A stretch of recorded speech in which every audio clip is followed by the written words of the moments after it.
Hey, greetings everyone. This is Tony Hollowitz. In these tutorials about Siri, I've just been giving you a lot of examples about how you can use Siri to do different things. In this example, what I want you to observe is up on the top right-hand corner of my iPhone, you'll see there's a little battery icon.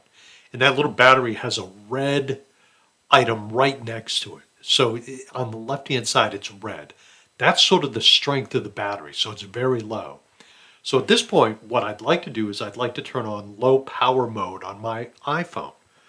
Now, to do that, this is how I'm going to use Siri to accomplish that task. Hey Siri, turn on low power mode. There you go. That's all I had to do. Hey Siri, turn off low power mode.